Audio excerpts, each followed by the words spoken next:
So it's working. Good afternoon, everybody. This is Jeff J. Brown, China Rising Radio Sinoland, and I am not in Shenzhen, China. I am in Oklahoma City, Oklahoma, where I grew up in this part of the world, and I am so happy to have on the line a very special guest, Mr. Linh Dinh, an author and a journalist. How are you doing, Linh? Great. Thanks for having me. I'm really excited to have you on. Let me tell my fans out there where I found out about you. I have a WeChat group, some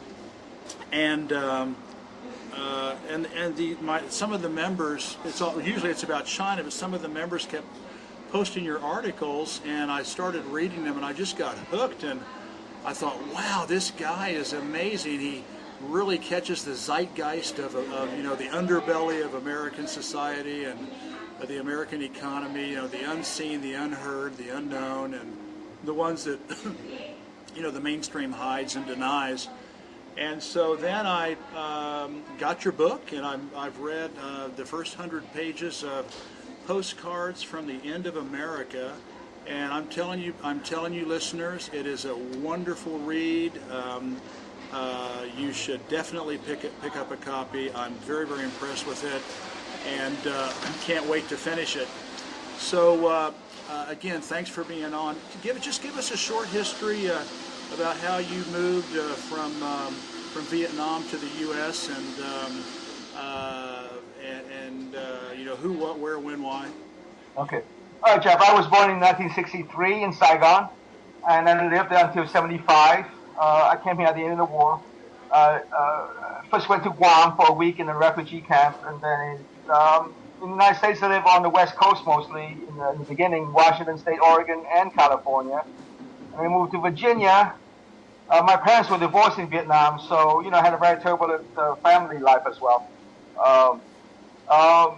The reason, I came here because my parents were on the South Vietnamese side, and I think, in the United States, they tend to look at the Vietnam War as an American production, and that's grossly unfair to all the Vietnamese factions that were squabbling against each other. So, there were all these groups that were against the communists, all the religious groups, for example, all the Buddhist groups, the Cao Dai religious group, and of course the Catholics, and all these nationalist groups as well. So anyway, as a child, I had nothing to do with any of that. I just found myself here. And then in college, I decided to go to art school because I've always had these artistic ambitions. But I pretty much taught myself how to write. I didn't really belong in the university. I quit before I got a degree. I finally go in art school because I saw myself as a painter. I always had artistic ambitions.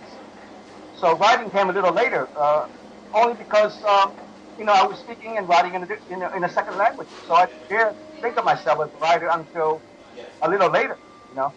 So that came slowly, but I pretty much taught myself to do everything. I went to art school, but I quit because I didn't like the university.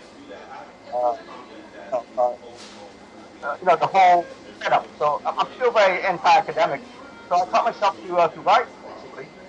And as far as my journalism, I bought a camera 8 years ago, and I just figured I would go and photograph things, people on the street photography, basically. Okay.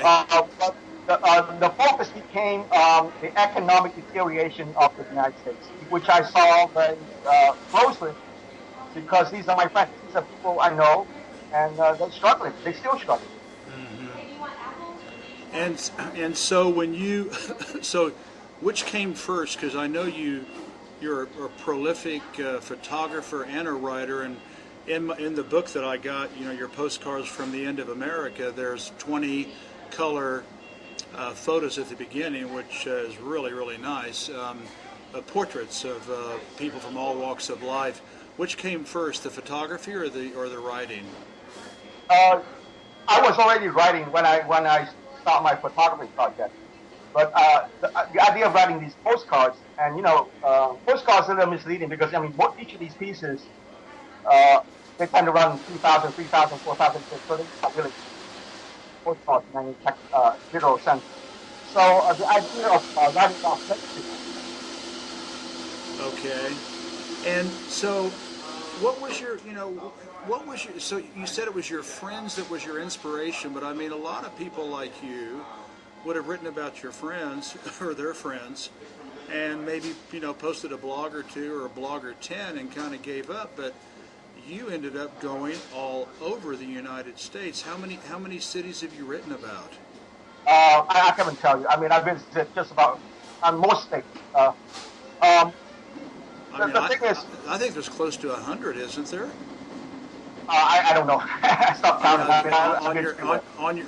On your blog, which I will post on the article for this, I will. I mean, and not only the United States, but also all over the world. You've traveled. Yeah, yeah. So luckily, I've been able to get around a bit, and but in the beginning was strictly focused in the United States. I had these jobs, Jeff. I was a house painter for a long time, and I was a house cleaner for a little while, and I was a window washer. So so when I say my friends, I mean my people I hung out with. I hung out with roofers, plumbers, just regular people. In the places I go drink, I also meet all kinds of people. So, and yes, but these projects, I would get on a bus or a train and just get off in a strange town and just like hit a regular bar, and I gradually discovered that people like to talk to me. People tell me things. So I'm lucky that way because a lot of times I don't have the means to stay in a place for very long, so I have to get the stories quickly, get a grasp on the situation. But sometimes a few hours before I have to get off on the bus to go home again. Sometimes I can afford to stay a couple of nights in a hotel somewhere. But people do like to talk to me, and because I do listen. Yeah, you're obviously very relatable. And here's another twist. I mean, I go to like a totally white town, for example, or a totally black neighborhood, and the receptions tend to be similar. So I was in my 20s. I was a bit paranoid. I was thinking if I see somebody, maybe they won't like me, then maybe they'll do something nasty. But that almost never happens. Sometimes, you get into dicey situations, but if you drink enough, you can't drug yourself, things will happen. But I'm not complaining about that. Wow. Well, I am an outspoken anti-imperialist and anti-colonialist, and in my writing, in my books, I give the West in general in the United States specifically a very hard time, and so I can really relate to your writing. I mean, I really. The way I look at it is your books are kind of like, there was, the standard textbook, the history of the United States, and then if you really want to find out what happened in the United States, you had to read Howard Zinn's The People's, History of the United States, and then for you, Studs Terkel I think he had a book called Voices or something like that, which was good, but it was very much, couched in the greatness and the goodness and the perfection of capitalism and the American way. And so I kind of look at your book, the Postcards from the End of America is the antithesis of a book like that, because you talk to the people who don't have a voice, the people who don't get heard, the down and out, the losers, the people who have not benefited from capitalism and from the American economic system, and it's just extremely revealing.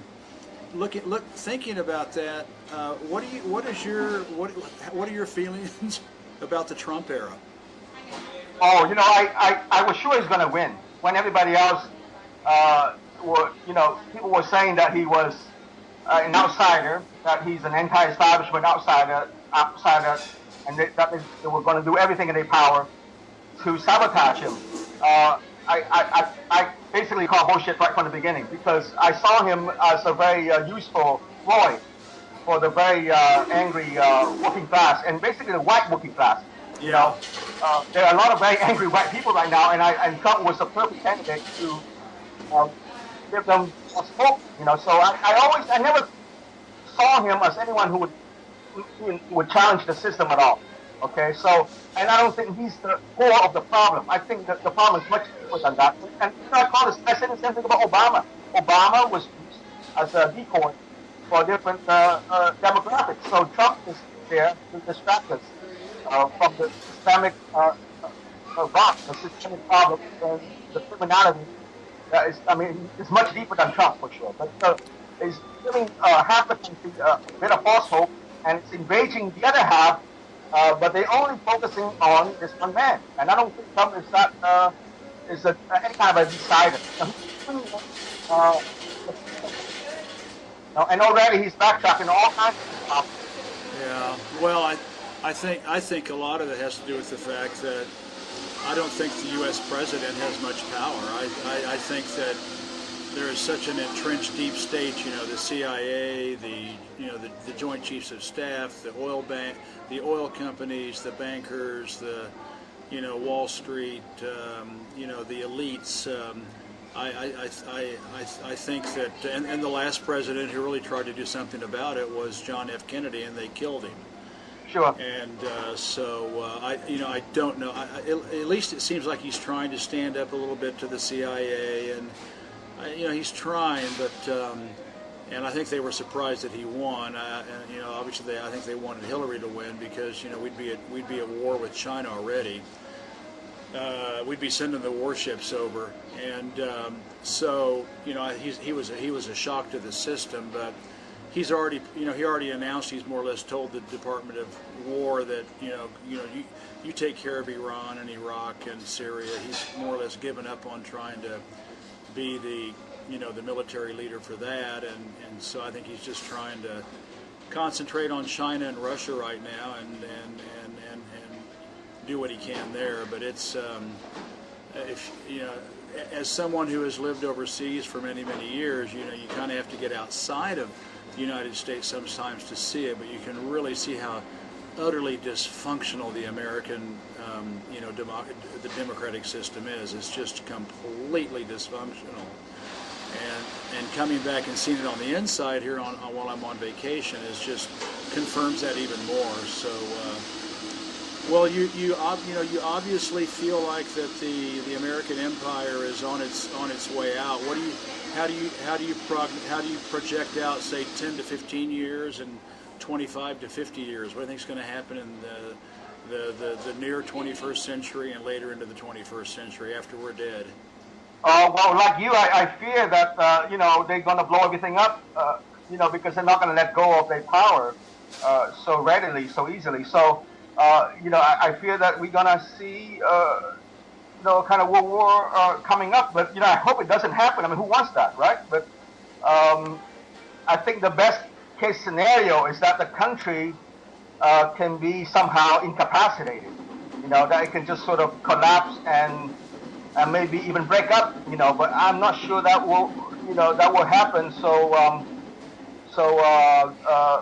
peacefully. I think that they're going to go out with a lot of fireworks, unfortunately. Yeah, that's what I think. That just the way with I'm sort of like the mortally wounded Tyrannosaurus Rex. Just going slashing and going after everything they can to try to stay alive. And I hope we're wrong, but that's probably the most likely scenario. Then again, the Western Roman Empire, just imploded, and the Vandals and the Visigoths and all these other groups moved in, and the barbarians and other groups moved in and replaced it. So my only hope is that somehow working with China, that China can somehow mitigate that and keep, convince the United States not to pull the trigger. But you've also got Israel. My God, they're absolutely deranged. So, any comments? I mean, Jeff, you've been very focused on the integration of the Eurasia landmass, right? So, Europe and Asia is becoming more integrated. Yeah. And I mean that's why the United States is trying its best to target and attack Russia and China, because the United States has no role to play in this integration. Yeah. I mean, that has no possible role to play. Yeah. So, I mean, some people think that, well, maybe they can have, rail lines going into Asia, crossing through Alaska and all that. No, it's not going to happen. You know what I'm saying? The United States is left out in the cold. So that's why they're becoming so belligerent to sabotage this almost inevitable integration. And I think the integration is going to happen as far as Europe and Asia. And we can see that. I mean, it is happening. So, yeah. So, they do what they can to disrupt it, but I don't think they will be successful short of blowing everything up. Yeah, I'm afraid you're probably right. And all I can do is hope the best. Who knows, it could unravel even while I'm still alive in the next 20 years. But for our children and grandchildren, it's going to be an interesting time when they're my age. Well, listen. Jeff, I was in Mexico. I was in Mexico just last month, right? And I just wrote an article pointing out that in the near future they will need a wall to block American refugees from flooding down there, because they have a more intact society. I mean, they have a saner society, for God's sake. So, because looking at it, what I'm interested mostly, as far as my writing, is to see the disintegration at street level, because it's very obvious, So I'm focusing on the individuals. I just wrote another article about the drug problem here. It's becoming ridiculous. Last year, 977 people died in Philadelphia from drug overdose. That's one city. That's almost 1,000 people. And this year is projected to be 1,200. Now, how can you have people drop dead like that? Just from drugs. Just the level of despair that you have here is unbelievable. Lynn, did you see that study that came out earlier this year where they analyzed the census data and the 40 to 55 white people, 40 to 55, who are poor, basically the poor white people, are dying in alarming astronomical rates. And it's all from opiates, alcohol, suicide, poisoning, which of course includes overdosing, and the people ran the numbers on it, and this particular segment of the American population is dying at 4 times the rate of the AIDS epidemic back in the early 80s. 4 times. And it is one of the reasons why in the latest census the United States life expectancy actually went down. And so we're the only developed country in the world where our average life expectancy is actually declining. And so you get out there and go from bus stop to Skid Row to Tent City to under bridges and on the rough streets of America, and you write about this. And as you said, there's a lot of pissed off white people out there, and I think it's it's just because of their utter rage at the fact that the American dream has turned out to be an American nightmare. What do you think? Sure. I mean, there are very few good jobs left. And for example, for a poor white person, a man particularly, there are almost no factory jobs. There are no manly jobs. You know what I'm saying? So the only jobs he can get is like retail jobs, McDonald's jobs, and when you don't have jobs that dignify you, you're going to go crazy. So it's interesting to look back. I mean, let's say compare where we are now to like China 100 years ago. The corruption, the drug problems, the wealth discrepancy, et cetera, et cetera. We have all that here now. So, and it's interesting that some of the drugs, the new synthetic drugs, are coming from China, but it's really not China retaliating. You know what I'm saying? I mean, it's almost a kind of a irony, but no, it's really the American pharmaceuticals drugging their own people. Hello, Len. Yeah. You still? Yeah. Who was drugging the old people? No, I'm just saying in China, it was the foreigners bringing the drugs in. Oh, yeah. So, bringing the opium in, addicting a fourth of the population there. Right. So now there are some synthetic drugs coming from China. But the main culprits of American addictions are the American pharmaceuticals, because they're making a lot of money drugging everybody, including children and old ladies. Yeah. Listen, changing gears, tell us about your novel. I bought Postcards from the End of America, and I'd like to read Love Like. Your novel is called Love Like Hate. Sell it to me. Tell me about it. About 20 years ago, I went back to Vietnam to live for 2.5 years, Jeff. And basically the novel is about Saigon, and because I think there is a segment of the Vietnamese society that hasn't been depicted very sympathetically. So it's basically about the plight of people in Saigon, for the last 50, 60 years. And it starts out, before the war really heated up, and it went through the war and the post-war years, and through the latest transformation. So it is fairly cynical, because it takes a lot of decadence as far as it ends in decadence. Because when I was there in Vietnam in 1999, 2001, I just saw a kind of a crass, and it's not just a capitalism kind of decadence. It's every kind of, political corruption, and just the Vietnamese character was threatened. So that's my attempt to depict this crisis in the Vietnamese character. We, my wife and my daughter and I, we traveled there 3 years ago, and traveled from Hanoi down to Ho Chi Minh City, Saigon, over 2 weeks, and we really enjoyed it. It's a spectacular country, wonderful people, and it was really funny.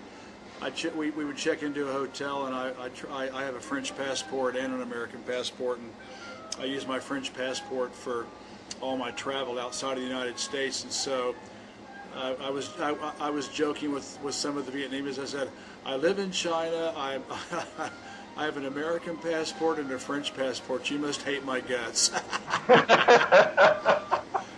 Yeah, and for those people who don't know, China colonized the northern half of Vietnam from 100 BC until about 900 AD, and then for about 100 years, I think, in the 1500s, and then the French brutally colonized Vietnam for 80-something years, and they actually did a forced famine and killed 9% of the population, and nice people. Well, yeah, I mean the famine. There's some people blame the Japanese for that too, because it happened during.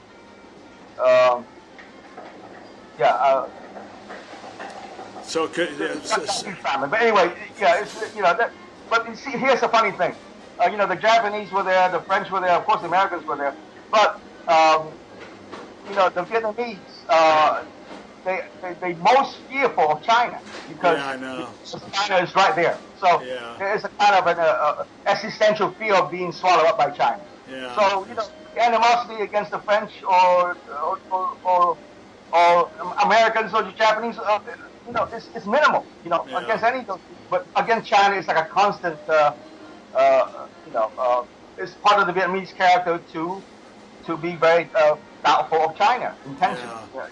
Yeah, well, and China didn't help itself by invading Vietnam in 1979. Yeah. So that was another which I've written about, and we don't have time to talk about it here. But so yeah, in fact, they said I think they probably dislike the Chinese the most, again, just because they're so darn close. Yeah. And but see, the thing is that the Chinese don't think about Vietnamese hardly at all, but the Vietnamese do think about the Chinese. yeah, exactly. Because when you're a little guy next to a big guy, it's just an eternal issue. Yeah, exactly. I mean, a lot of the Chinese see the Vietnamese as a sort of a kind of a minor Chinese tribe, but that's not how they.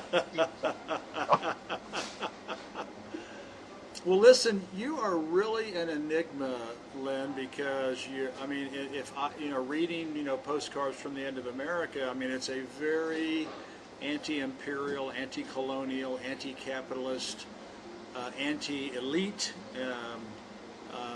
anti-authoritarian viewpoint, but yet you're really popular on libertarian websites like the UNS Report and Lou Rockwell. How do you? That's, in fact, it was my friends on my WeChat forum. They read Lou Rockwell, and they were the ones that they were actually sending me your articles from there. And so how? I mean, how do you classify yourself? Are you libertarian, capitalist, socialist, communist, anarchist, or and how do you why do you think that your writing can appeal to libertarians and capitalists? Jeff, I'll give you the straight answer. I started out publishing in Common Dreams, okay, which is very liberal, right, and progressive, and they just cut me off when they were ready to re-elect Obama. They never gave me an explanation. I had I thought I was very popular on Common Dreams, and I thought I had established a good readership there, and suddenly they just stopped publishing me without a single explanation. Okay, so that cut me off, and then I used to publish on Counter Punch, and then when I started to write about real people, with my postcards, they also said they didn't want my postcard. Okay, so it's like typical of the left. They want to talk about the masses, but not about Joe Sixpack specifically, right? Yeah. So they cut me off. They want the theory, not the reality. Okay, so that wasn't my choice. I mean, I was happy to be on Counterpunch, and then I used to publish on Information Clearinghouse, which is also on the left. And there was a guy who just attacked me with different pseudonyms, constantly whenever I say anything negatively about communism, because basically I'm against state power. Okay, any kind of state abuse, abuses of state power, I would speak up against. So anyway, I'm not obsessive about communism per se, but I would bring it up every now and then. But this guy would act, would go berserk on me, but because he used all these different pseudonyms, it sounded like there was a chorus against me. So I just got sick of it. So I just. So right now, Ron Unz allows me to publish everything.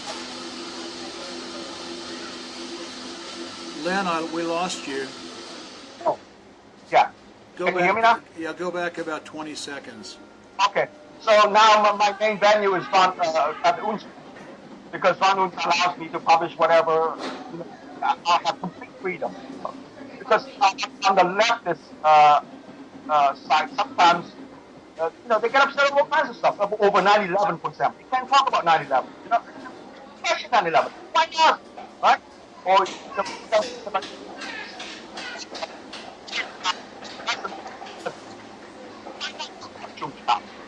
see what I'm saying? So it's the left that has issues with free speech, not me. I mean, I'm happy to publish it. Len, I'm sorry, man. The last 30 seconds is starting to cut out on us. Okay. Oh man, you were. I'll try to edit some of this out. You were talking about. So you ended up on Ron Unz, and then you were saying something about 9/11. Yeah, because I think the left has all these taboo subjects. Yeah. They don't want anyone to talk about. For example, 9/11. You can't question 9/11 on many of these websites. Yeah. Or the supposed assassination. I wrote 3 articles about it immediately. Granted, some left-wing places did publish my questioning about Bin Laden supposed assassination immediately, but some of them did not. But whatever, they have precisely many issues. For example, you cannot talk about, say, Jewish power. Why not talk about Jews? Right? Why is that a taboo subject? Right? I'm not Semitic as far as, I'm not hitting the Jewish guy down the street, but, I should talk about Jewish power. We should not talk about power. Yeah. So what I'm trying to say is that I do not have issues with left-wing newspapers. They have issues with some of my topics, and they have problems. So that's fine. They don't want me, I go somewhere else. I would be happy just to publish on my blog. You cannot pan it to anyone. You know what I'm saying? I mean, you must say what you need to say. You cannot pan it to any of them. But go to the truth and speak the truth as you see it.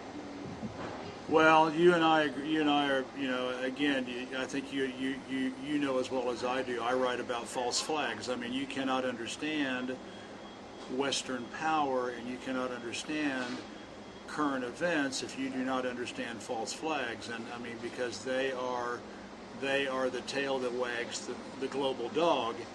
And I mean, everything from fake chemical attacks in Syria to 9/11 to Boston to Charlie Hebdo. They are done for Oklahoma City 1995. I mean, they're all done, and they work, and they get the results that are what I call our owners get the results they want. But as you said, I've lost friends. I've had people who won't contact me anymore because in China Rising, just to show people as an example, I exposed 9/11, Boston, and Charlie Hebdo. I think were the three that I analyzed to show conclusively that you have to be a conspiracy theorist to believe the official stories. Yeah, you have to be insane. Yeah, you have to. Yeah, you have to. Well, and also John F. Kennedy. I totally analyzed that, and I talked in my book about MLK being shot by his own government, Robert F. Kennedy being shot by his own government. And when you do this, people are in denial, and they cannot accept anybody. Their brains are compartmentalized, and they don't want the paradigm, the official story question. And I've lost friends, and I've had people who won't talk to me, and because of all this. So it's you really you're a brave guy to do that, because as you said, it's cost you journalistically, and it has cost me teaching jobs. I'm sure, Jeff. I used to be invited to teach, and just to give talks at universities all the time. All those opportunities have pretty much dried up. Yeah, exactly. Your article on Vietnam, I was a little, but now that you told me you're anti-authoritarian, I can kind of see where your article. But you were pretty hard on your motherland, but I can see just now. The government. Yeah, just the government. Yeah, just the government. Yeah, and you also laid into to the Chinese, and I guess what you're saying is the Chinese government, and you're not anti-communist, you're just anti-authoritarian government. Well, I'm anti-communist insofar as it is state power. Yeah. You know what I'm saying? Basically, if I have to describe myself as any one thing, I'm a nationalist. Okay, in the sense that I'm even an American nationalist in the sense that I am protective and defensive of the American nation, not the American state. Okay, I'm a regionalist. Okay, I'm a Philadelphian. I mean, no, seriously, because you live in Tunisia, I live in China, if I live in all, it's a paradoxical because I live in all these different places too. But if I was to immigrate to, say, Italy tomorrow, I'll become an Italian nationalist because I have to be protecting my community. You see, so I reject any kind of global solution. Okay, I don't think there's one solution for all countries. That's why there's different countries. See, so I speak English, so I exist in the English universe, right? And particularly American English. So we have these different groupings, and for a reason, because people have different heritage, people have different ideals. So that's what I mean by being a nationalist. I'm not, I'm a nationalist in the sense that I also respect other people's nationalism, other people's nations. Seems like, for example, I'm sure when you were in Tunisia, you love Tunisia, right? So you don't want Tunisia to become China or Vietnam. I would not want that either. Yeah. So having been to these countries myself, I love all the countries I visit because of their distinctive and of their history, and I'm very respectful of of their beliefs. I'm not going to say, hey, you got to be this, do that. I think that kind of attitude is somehow very Western. You don't see a. When was the last time a Buddhist knocked on your door and want to convert you? You know what I'm saying? It's the Western notion of like you got to be Christian, you have to be Catholic, you have to be Catholic, you have to be communist. It's a Western notion. The East never had that kind of conversion mentality. Some people say too that I think you say that China is sort of refining its heritage in the sense that it's Confucian, Taoist, and Buddhist again. Yeah, right? Yeah, very good. I'm impressed that you know that. But I'm just saying, but that's inevitable, right? I mean, Russia is becoming nationalist again. Yeah. Nothing wrong with that. So Putin is a Russian nationalist, and that's great for him. So I'm protective of Vietnamese,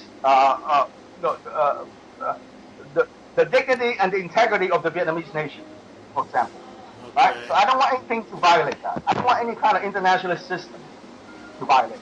I don't want Vietnam to be anything but Vietnam. Of course Vietnam can learn, Vietnam can improve, Vietnam can, nothing is static. But Vietnam should be Vietnam, just the United States should be the United States. And here's the funny thing: I think the United States is too big. It should break up, for its own sake, right? So, I'm a regionalist and a nationalist because I feel that I should be an asset to wherever I am, right? That I should be loyal to the land that I'm on at any moment. Well, it's too bad the United States doesn't agree with you because our government is out trying to change everybody. And the government is not for the people either. The government is not for the people I shouldn't deal with every day. You know what I'm saying? Yeah, so the government is the enemy here, right? Yeah. It's not just the enemy of other countries. It's also the enemy of Americans. Yeah, exactly. Yeah, it's hard to get Americans to accept the fact that their government is corrupt, evil. It's not a shining temple, a shining white temple on a hill, and that it is incredibly corrupt, incredibly messed up, and to try to talk to people about it, they don't want to hear it. They want to believe that we have this wonderful functioning democracy and this wonderful flourishing free press, and you try to explain to them, it's run by it's basically dictated by an agenda developed by the CIA and the elites, and it's but people just are so resistant to that, and so I'm seeing that as I'm back here in the United States, and well, I tell you what, I live in China, and to close out, just what are your impressions of China? I mean, the government, the Communist Party, the people. Have you traveled there? No, unfortunately, I haven't been to China, so I can't say anything about the country directly. But I know there's a lot of hope right now, for, as far as the Russia-China alignment. And like I say, for Vietnamese, Vietnam will always have to accommodate China, right? We'll have to, but Vietnam has always been suspicious of China, just like you point out that they had a war right after the Vietnam War, right? So during the Vietnam War, they had other things to deal with, but as soon as that was over, they were at each other's throats again. So Vietnam is always going to have to deal with China in a very problematic way. They can't avoid China. They cannot antagonize China too much, but they're always going to be distrustful of China. So that's what I'm looking at. I think when things get dire as far as economically, each country will look out for its own interests, of course, and China will do the same. So China, might will look out for its own interests first before it take care of its partners, for example, right? Yeah. So that's my fear that when things get nasty, China will show its nastier side, because I think I think we headed for an economic collapse, a global economic collapse anyway. On top of a possible nuclear war. But the best case scenario is that we live on a finite planet that cannot feed this out of control population. So things will be faster down the line anyway, even if the United States doesn't fix it. That's the best case scenario. Yeah. Well, Lynn, this has been a wonderful interview. Is there anything you'd like to ask me before we close out? What's the biggest surprise coming back to the United States this time? Well, actually, our travels here have gone a lot better than I anticipated. You know, I mean, I was actually scared to come back. You know, I do write, you know, things that upset powerful people. I have 2 passports, but actually, we got through customs no problem. You know, it's been very, very pleasant. It's been very bizarre watching CNN and Fox and realizing that is what 95% of the Americans believe to be the truth. And it's appallingly, you know, CNN and Fox. Those are the 2 my mom watch, and we're staying with her. And so, and you know, I mean, they you know, Goebbels had nothing on American propaganda. I mean, it's just absolutely mind-numbing the propaganda here, and it is so bad. And it is endless. It is endless. It's endless, and it's just beaten into the brains of the people, and it's relentless, and it's all divide and conquer and identity politics, and it just keeps the people riled up. You know, keeps their eye off the fact that, you know, they're getting fleeced and ripped off and impoverished by the 1/10 of the 1%, and it's working, and you know, and you can't blame our owners for doing this, because they run this country like a colony, but and they're very successful at it. And it's getting harder to talk, Jeff. You know, it's been this way for a while. It's very hard, literally, to talk to people, because wherever you are in public, there's so much noise. Yeah. You know, there's so many distractions. There are like so many screens around you, and people are also looking at their personal screens. So it's getting harder and harder to talk. So, you know, the fact that people are so alienated and so, you know, drawn to themselves is a huge problem. You know, I mean, every country is becoming like that, but I think it's very bad here. It's much worse here than, say, in Vietnam, for example. And Vietnam is heading that way too, because everybody's becoming addicted to the screen, addicted to media, to mindless media. Much of it produced from the United States.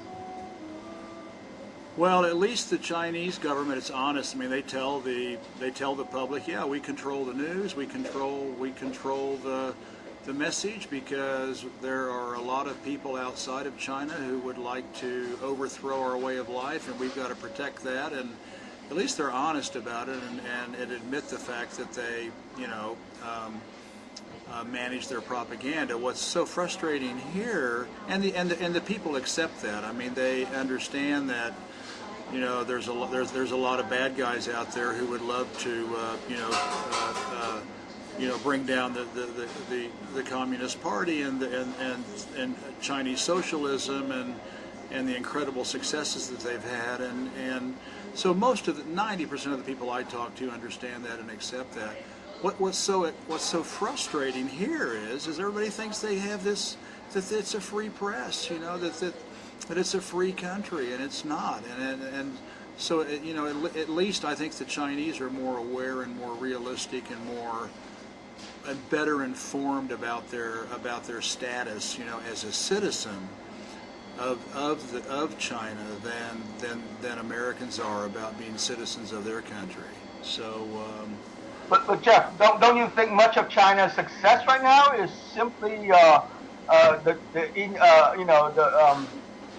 Chinese talent for just buying and selling? You know, they've always been very gifted with buying and selling and, you know, managing money. So it just, you know, it's the people's ability that is allowing China to thrive. No?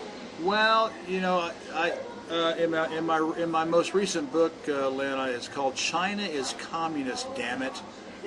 Dawn of the Red Dynasty, and I really go back and show, you know, how the Chinese were communist a long time before, you know, Karl Marx was even born. And you know, China is different. There's no private real estate. It's all state-owned. You can buy a lease on land, but you can't own the dirt. You know, they own about, you know, the 100 economic sectors are dominated by state-owned enterprises, and they have the 5-year plan, just like Lenin did, you know, and the Soviets did, and then, you know, Mao picked it up, and so they have this very visionary 5-year, long-term, you know, rolling plan, you know, 5-10 years out. And the other important thing, Glenn, to remember is they don't borrow money. They don't. The government prints its own money. They don't borrow money from private banks. The People's Bank of China prints its own money, so they're not paying interest on any of their national debt, and that makes a huge difference. So yeah, they're good at buying and selling, but they're also really good at building and planning. Right.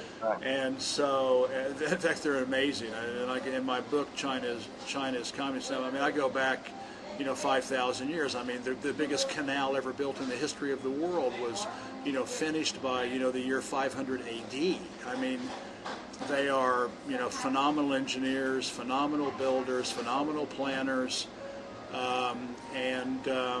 And now, you know, they're really starting to take off technologically. I mean, they've got their own space station. You know, they put a rover on the moon. I mean, you know, they're doing some real. They've got the fastest supercomputers in the world, and I mean, totally outclassing the United States and Europe now. And so they, you know, here's the way I look at it. You said Vietnam has to accommodate China. Well, except from 1839 to 1949 during the Century of Humiliation, you know, when China was weak and incapacitated, up until 1872, China had the largest economy in the world for the history of the planet, and now they've got the biggest economy again. And I think, you know, for 500 years, you know, the West has had a great time raping and plundering planet Earth, and basically stealing everything that they've gained. But now China's back in the saddle, and that's the way it was for 5,000 years. I mean, sure. until 1839. I mean, it's a massive country, massive population, and as you say, they're hardworking. Well, just like all Asians, it's that Asian ethic. So I think it's more normal. But they work harder than the Vietnamese. The Vietnamese would readily admit that. You know, it's normal that China is the big dog, you know, on the block in world history, and it was just an anomaly, you know, for 500 years. You know, the western tip of Eurasia, you know, dominated and exploited and, you know, exterminated people all over the world using Chinese inventions, and now, you know, it's the pendulum is swinging back where it's supposed to be, but the good thing is, other than the 1,000 years in Vietnam and a little bit in Korea, for a couple of hundred years, China has never exhibited, you know, an expansionist, you know, global dominating. It's just not in their DNA, and so at this point, I would much rather let the Chinese have a crack at being, you know, the world's, you know, superpower, along with governments like, you know, Russia and Iran and other, you know, other people who are you know, fighting you know, the Western Empire. I'm ready to give them a chance, because, you know, the West has been after it for 500 years, and they brought us to the brink of destruction. So that's the way I feel. I know a lot of people don't agree with me, but I'm happy to let the Chinese have a chance, and they are doing it, as you said, with the Eurasian integration, the Belt and Roads Initiative, Russia, Iran, you know, Shanghai Cooperation Organization, the Asian infrastructure investment bank, and on and on and on. So fun times to write, and if no one and if it's getting harder to be heard out there, you and I can just keep writing, right? Jeff, I want to ask you one more question, can I? Yeah, sure. Jeff, I mean, China is fairly homogeneous, right, as far as racially, right, compared to most European countries. China is what? It's fairly homogeneous compared to most European, European countries. As a Frenchman yourself, are you fearful of France becoming less French? Well, me, no, because I'm an internationalist, and I mean, I traveled and worked and lived in Africa for 10 years, and so, no, not really. I mean, I think a lot of it's exaggerated, just like it is in the United States. I mean, there's lots of Vietnamese and lots of Latinos in the United States, and there's lots of Chinese in the United States, but, the United States is still what it is, and I think a lot of it's just, again, it's this divide and conquer, identity politics. They fan the flames, the owners, the elites. They push this agenda to split the people up, get them to fight each other instead of fighting, the people they all should be fighting together, and that's the people above them, the princes of power, as I call them. So I'm not worried. I'm not worried about it. And I mean, there's Africans and Muslims and North Africans and Moroccans and Tunisians and France. But I mean, France is still France, and they could have 3 times as many people from that part of the world, and it would still be France. Well, but it's interesting that the East Asian countries don't buy into the multicultural paradigm as much as the mostly white countries. So, there is that distinction. Well, China, being socialist, socialist communist, they're really into preserving minorities. About 8% of the population is minority, and they really get special treatment. In fact, to be a minority in China is a wonderful thing because they bend over backwards to preserve their culture, their language, their religions, their architecture, their history, etc. Because that's very much a part of the socialist dialectic. So, but yeah, it is 90% Han, and so it's very, very, very dominated by Han culture. But there are 55 minorities, and there's 25 million Muslims in China, as many as there are in a number of Muslim Arab countries, and so it's heterogeneous, but it's when you're talking about 1.4 billion people, Sure. the minorities, even though they amount to 8%, 300 million or something like that, it's still such a tiny percent of the total population. Sure. Hey, well, Lynn, this has been a great interview. I loved having you on. I will, I'll tell my fans out there, I'm reading Lynn's Postcards from the End of America. I'm loving it. I'll put his blog on there, and on the article to introduce you. And you sold me on Love Like Hate. I'm going to buy it before I go back. And want to thank you for being courageous and being fearless about being a voice for the voiceless and the unknown and the unseen and the unheard in America. And really, really loved having you on. Thanks for having me, Jeff. It's been a pleasure. Hey, Lynn, let me tell you what. When we got on, I realized I'm going to have to go back. About the first 4 minutes, I forgot to turn on the recorder. So let me find out where we started, and I'll just ask you to do your introduction where you moved. Sure. I'll call you back here in just a minute and let you know where we started. Hey, thanks a lot. Yeah. You did a great job. Man. Thanks. Okay, thanks, man. Okay.